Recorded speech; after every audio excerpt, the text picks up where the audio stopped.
Kalau nggak ada, kita beralih ya. Kita beralih ke latihan seperti biasa. Di sini ada 1, 2, 3, 4, 5 aja ya. 4 ya. 4. Yang pertama kita ambil kalimat alam yarau kam ahlakna min qablihim min qarnin. Tidakkah mereka melihat betapa banyak kami binasakan sebelum mereka dari satu generasi. Nomor 1, ganti subjek ini. Ganti subjek hum menjadi anta dan subjek nahnu menjadi ana. Jadi gimana kalimatnya? Alam taro. Ya. Alam taro kam. Nggak pakai ya ya. Dia karena sukun akhir. Alam taro kam ahlak tu min qablika min kornin. Ulangi. Alam taro kam ahlak tu min qablika min kornin. Nomor 2, nahnu Allah. Alam naro kam ahlakallahu min qablina ya. Min qablina min kornin. Ulangi. Alam naro ya enggak panjang ya. Alam naro kam ahlakallahu min qablina min kornin. Nomor 3, antum robbukum. Antum robbukum. Alam tarau kam ahlaka robbukum min qablikum min kornin. Ulangi. Alam tarau kam ahlaka rabbukum min qablikum min kornin. Nomor 4, huwa anta ya. Huwa anta. Alam yaro kam ahlakta min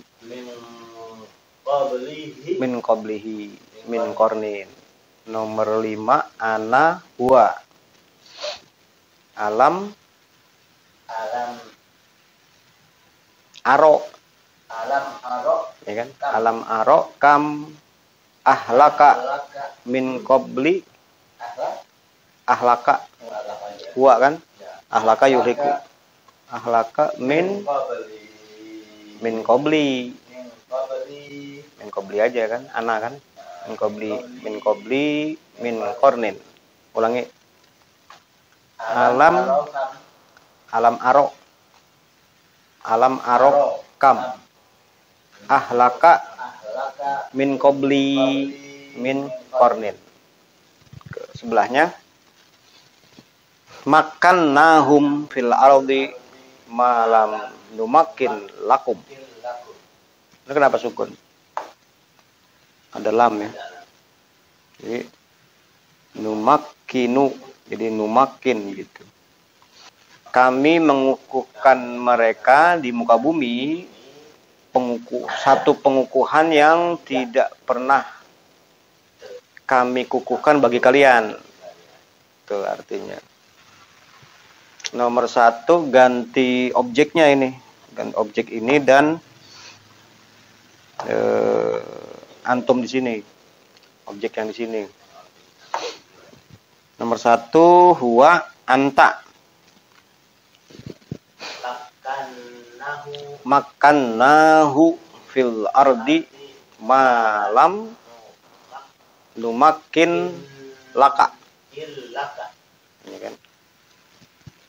Kami mengukuhkan dia di muka bumi satu pengukuhan yang tidak pernah kami kukuhkan bagi Anda gitu. Nomor 2, hunna dan antuna. Makan nahunna fil ardi malam numakin la kunna. Ya kan? Numakin lakunna ya. Nomor 3 hiya dan huwa ya. Hiya dan huwa. Makannaha fil ardi. Ha, ya kan? Fil ardi malam numakin lahu. Nomor 4 anti. Makanna ki fil ardi malam numakin laha, ya kan? Nah, sebelahnya sekarang fa ahlaknahum bidzunubihim wa ansya'na min ba'dihim qarnan akharin. Qarn itu bentuk jamak ya. Generasi yang lain-lain. Maka kami binasakan mereka disebabkan pelanggaran-pelanggaran mereka, sekaligus kami bangun sesudah mereka generasi yang lain. Nomor 1 ganti subjek dan objek. Jadi yang diganti nahnu dan hum ya. Diganti dengan ini ya. Coba nomor 1 ganti dengan ana dan antum. Fa ahlaktukum bizunu bikum wa ansya'tu mim ba'dikum qarnan akharin. Ulangi. Fa ahlaktukum bidunubikum wa ansya'tu mim ba'dikum qarnan akharin. Nomor 2 huwa dan nahnu. Fa ahlakana, ini kan? Bidunu bina wa ansya'a kan? Wa ansya'a min ba'dina qarnan akharin. Ulangi, wa nahnu. Fa ahlakana bidunu bina wa ansya'a mim ba'dina qarnan akharin. Nomor 3 anta ya. Anta dan al-mufsidina. Mufsidun. Anta dan fa ahlaktal mufsidina bizunu bihim wa ansa'ta mim ba'dihim qarnan akharin. Ulangi. Anta al mufsidina fa ahlaktal mufsidina bizunu bihim wa ansa'ta mim ba'dihim qarnan akharin. Nomor 4 Allah dan huwa ya. Allah dan huwa. Fa ahlakallahu, gimana ini? Para objeknya. Fa ahlakahullahu gitu. Fa ahlakahullahu bizunu bihi. Bidzan bihi apa bidunu bihi? Kan satu orang dosanya bisa banyak. Bisa bidunu bihi bisa. Satu orang dosanya bisa banyak kan? Gitu.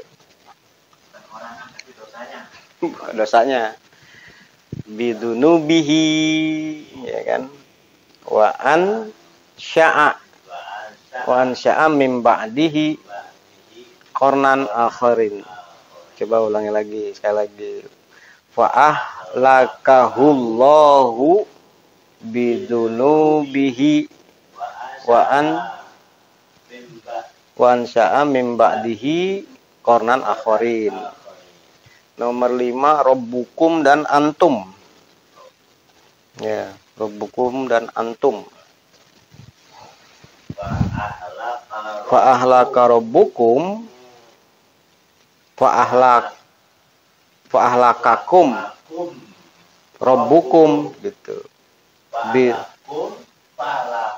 Fa ahlakakum rabbukum bidunubikum ya. Wa ansya'a mim ba'dikum qarnan akharin. Coba ulangi. Fa ahlakakum rabbukum bidunubikum wa ansya'a mim ba'dikum qarnan akharin. Jadi kalau subjeknya non KPN, objek KPN, jatuhnya objek di tengah. Kecuali kalau subjek non KPN, objek non KPN, objek dan subjek bisa bolak-balik ya. Dimana kata kerja tetap huwa atau hiya gitu. Habis ya. Sekarang terakhir kalimat wa arsalna samaa alaihim midraron wa ja'alna anharo tajri min tahtihim. Yaitu kami mengutus angkasa atas mereka menjadi hujan lebat. Selanjutnya kami jadikan sungai-sungai mengaliri, membanjiri ya. Mengaliri banjir juga bisa. Mengaliri banjir atau membanjiri di bawah mereka gitu. Nomor 1 ganti ini subjek dan objek ya. Alaihim antumnya. Himnya diganti antum. Nomor 1 ana dan antum. Jadi wa arsaltus sama alaikum. Ya kan? Sama alaikum. Midraron wa ja'altul anharo tajri min tahtikum. Ya kan? Kum kan di sini antum. Ulangi ya. Wa arsaltus sama alaikum midraron wa ja'altul anharo tajri min tahtikum. Jadi kelihatan kan di sini berarti tajrinya itu ke anhar gitu. Walaupun dia jamak, dia tetap hiya ya, kayak alam taro anna arsalna syayatina. Ya kan alal kafirina ta'uzu. Ta'uzu itu ke sayatina. Bentuk perempuan deh, pakai hiya. Nomor 2 huwa dan nahnu. Wa arsalas samaa alaina midraron wa ja'alal anharo tajri min tahtina gitu. Ulangi wa arsalas samaa alaina midraron wa ja'alal anharo tajri min tahtina. Habis. Nomor 3 Allah dan hunna. Wa arsalallahu samaa alaihinna midraron wa ja'alal anharo tajri min tahtihinna. Nomor 4 anta dan kaumuna. Wa arsal tas-samaa ala qaumina midraron wa ja'altal anharo tajri min tahtihim. Walaupun dia satu tetap kaum kan banyak. Ya kan? Nomor 5 ya. Rabbuna dan al-mufsidina. Patah kasroh apa titik. Rabbuna dan al-mufsidina. Rabbuna samaa alal mufsidina midroron waja'alal anharo tajri min tahtihim. Itu salah ya? Rombongan ya. Iya kan? Oh, ya. Pembimbing kami. Wajah adal anharo pada dari minta Tihim. Sini. Him. minta Jamak kan? Coba ulangi. Wa arsala rabbunas samaa alal mufsidina midroron. Wa ja'alal anharo tajri min tahtihim. Gitu. Ini dibalik juga bisa ini. Misalnya wa arsala samaa rabbuna gitu bisa. Karena dia kan subjeknya subjek non KPN. Itu yang saya bilang tadi. Di ayat lain hukumnya itu ada contoh struktur kalimat yang subjek non KPN, objek non KPN, ada yang subjeknya di belakang, ada yang di tengah gitu. Tapi kalau ayatnya mah nggak ada. Kayak misalnya kalimat wa arsalna rabbuna samaa atau wa arsalna samaa rabbuna. Ayatnya nggak ada. Tapi hukumnya ada. Hukum kaedah berbahasanya itu ada. Bisa dibedain nggak itu? Mana ayat, jadi mana hukum gitu. Kalau IQ-nya nggak nyampe, dia nggak bakal bisa bedain. Kan banyak tuh di orang nuduh bahasa sesat segala macam itu kan. Dia nggak bisa bedain frasa dengan makna, frasa dengan kaedah berbahasa, hukum gitu. Hukum berbahasa apa gitu. Yang terkandung di dalam bahasanya apa gitu, hukumnya. Itu kalau IQ-nya nggak nyampe, dia nggak bakal bisa membedakan. Karena nggak mungkin bisa fokus dia. Jadi kalau bicara IQ lagi itu ini masalah fokus ya, kecerdasan. Kecerdasan dalam menangkap segala persoalan ya. Iya. Kalau di bawah 100 IQ-nya sulit dinangkep itu. Kita ngejelasin paling mudah aja lama begitu. Mesti diulang-ulang baru ngerti gitu. Iya kan?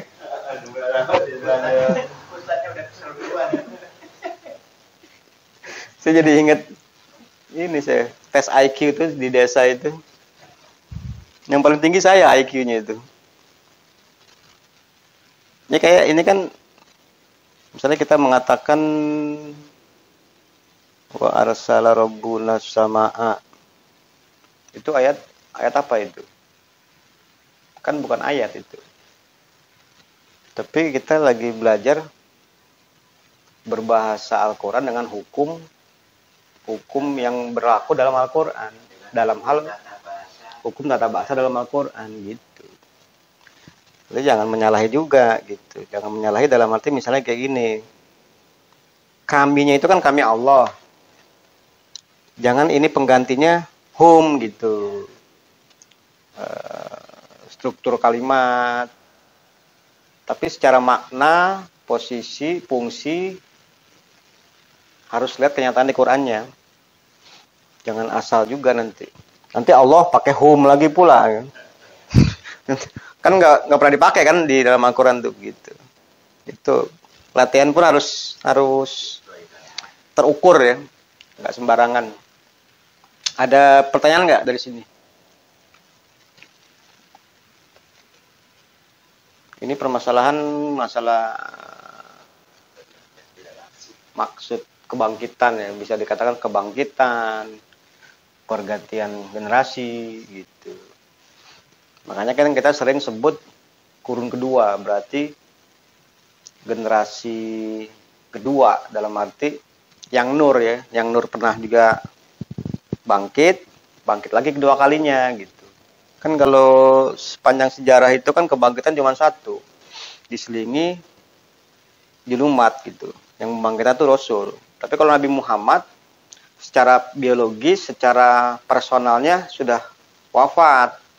Jadi yang bangkit itu nanti sunahnya gitu, atau ajaran Allah yang diajarkan kepada Rasul di tengah masyarakat gitu. Itulah yang bangkit ya. Bukan fisik Rasulnya itu Nabi Muhammad bangkit dari kubur, bukan begitu maknanya itu. Ada pertanyaan? Metafor tadi itu Pak. Iya itu. Dia ini jatuhnya kalau biasa kita sebut ini ungkapan tersembunyi ya. Ungkapan tersembunyi atau metafor tersembunyi gitu. Kan biasanya kalau metafor atau perumpamaan itu pakai bagaikan gitu kan. Pakai ka, pakai masalun, pakai kama, pakai ka gitu. Pakai mislun gitu. Di sini kan nggak ada. Kalau yang pakai kama, mislu dan sebagainya itu nyata-nyata sebuah ungkapan, nyata-nyata itu metafor. Jelas ya kalau Itu jelas dalam arti jelas itu jelas-jelas perumpamaan. Kalau ini kan enggak, tidak ada tanda itu. Jadi metafornya di balik kalimat ini gitu. metafor yang masih pakai mikir Pak. Ya, karena dia ada apa namanya? Tersiratnya ya. Metafornya itu ada di dalam tersirat ini gitu. Jadi bagaikan sungai-sungai gitu. Metafor yang masih terus dibalik Di balik bahasanya. Ya kayak dalam bahasa Indonesia itu banyak contoh-contohnya, misalnya nanti kamu besok menghadiri meja hijau tidak gitu. Meja hijau itu kan apa? Persidangan maksudnya. Maradona itu belut di lapangan. Kan nggak ada bagaikan, cuman bahasa aja di situ langsung. Itu namanya ungkapan tersembunyi kalau biasa kita sebut begitu. Entah kalau istilah lainnya silakan cari sendiri nanti itu. Maksudnya itu dia mengumpamakan ilmu itu sebagai sungai gitu. Kalau dalam konteks ini gitu. Cuma nggak disebut di sini. Ini ilmu, nggak ada ilmu di sini, memang nggak ada. Di ayat lain baru ada. Atau di hadis ya. Ini makna sungai itu tersiratlah bahwa itu Sebagai perumpamaan dari ilmu. Perumpamaan ilmu yang membanjiri di bawah mereka gitu.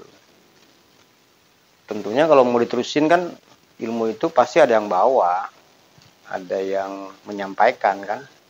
Siapa yang menyampaikan? Kalau mau cari lagi ya musadikon, mukmin yang berfungsi sebagai musadikon, pelurus gitu. juga ada kalimat bagaikan sungai kan? Nggak ada, Ya, nggak ada, nggak ada bagaikan sungai gitu. bagaikan sungai. Ya kita lihat di ayat-ayat lain atau di hadis kan banyak tuh.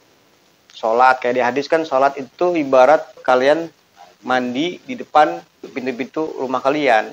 Itu 5 kali mandi gitu.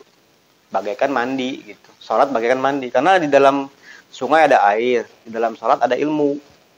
Hubungan persamaannya adalah sama-sama mengaliri. Itu kalau mau dilacak, mencari maksudnya itu cara mendapatkan makna dari metafor itu lihat hubungan persamaannya gitu. Maradona seperti belut misalnya gitu. Apa yang menjadi persamaan antara Maradona dengan belut? Licinnya. Itu cara membuat metafor begitu. Salah satunya ya, nggak semua begitu. Kadang-kadang suka yang memang nggak ada sama sekali, misalnya kayak la yamutu fiha wala yahya. Bahasanya kan begitu tuh. Dia tidak mati dan juga tidak hidup di dalamnya. Yang mau disamakan apa? Di situ nggak ada itu. Makanya harus dipahami secara puitis ya. Hidup segan, mati tak mau. Puisi juga masuk dalam metafor gitu. Bagian kajian dari sastra kan itu. Ada lagi kira-kira? Saya rasa itu yang bisa dibahas pada kesempatan ini. Walaupun sedikit, mudah-mudahan menjadi tambahan keterampilan kita dalam berbahasa Al-Quran. Sekian, mudah-mudahan bermanfaat. Kita akhiri. Wassalamualaikum warahmatullahi wabarakatuh. Waalaikumsalam warahmatullahi wabarakatuh.